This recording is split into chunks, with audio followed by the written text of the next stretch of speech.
am Yusuf Mohammed Hamid Abu Musa, 7 years old.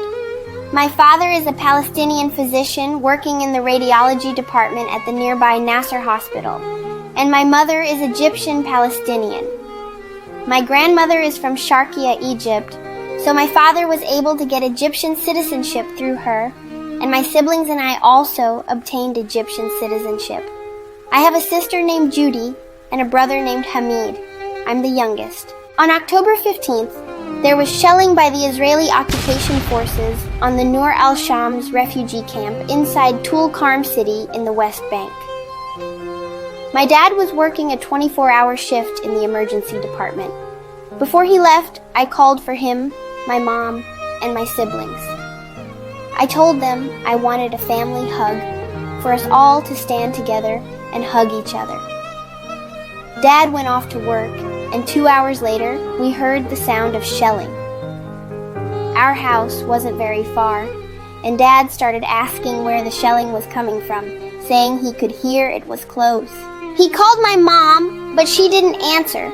He called again, and when she picked up, he heard screaming. Dad lost his nerves and ran to the emergency room. As soon as he arrived, he could hear my mom's and brother Hamid's voices screaming. Dad tried to calm them and make sure they and his brother's kids were okay.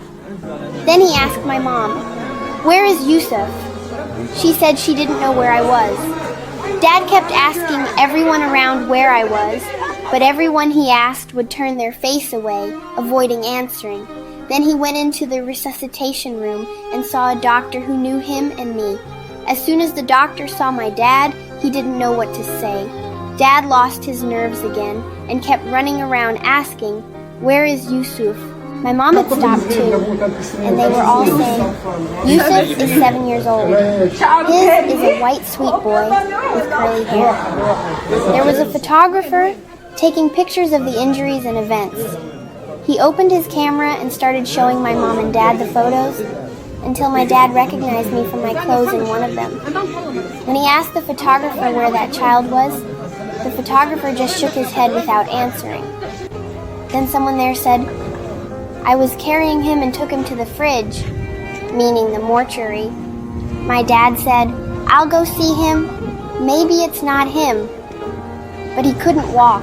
He was so scared. When he got there, he saw his colleagues looking at him sadly, and they helped him into the mortuary.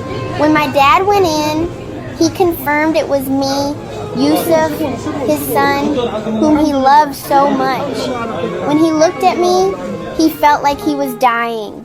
He also found my older cousin, just 2 years older than me, and another older cousin, and his sister-in-law, whose husband couldn't recognize her because she was just body parts. As for my injured cousins, one had a compound fracture in his thigh, arm, shrapnel in his abdomen, and burns. His sister had a pelvic fracture and a deep wound to the bone in her back. When my dad saw all this, he couldn't speak except to say, "Praise God, and God is sufficient for us. Most excellent is the protector." My dad couldn't tell my mom that I had been martyred because when he told my brother Hamid about me, he had a nervous breakdown, screaming, "I want Yusuf." One of the women there was the one who told my mom. My mom insisted on seeing me, even though my dad was very worried about her seeing my lifeless body, who didn't have to say Mom, but she wanted to see me and kiss me before they buried me. My dad said he lost everything, his family, home, and life, but the biggest loss was me, Yusuf, the baby of the family. He said whenever he would leave for work, I would come hug and kiss him and be the first one to run to him when he got home. While my parents were looking for me, a photographer was filming everything. When he posted the video, the whole world grieved for me and many people cried. They said this was impossible to be just a movie that could win an Oscar because nothing in the real world could break hearts like what we're seeing.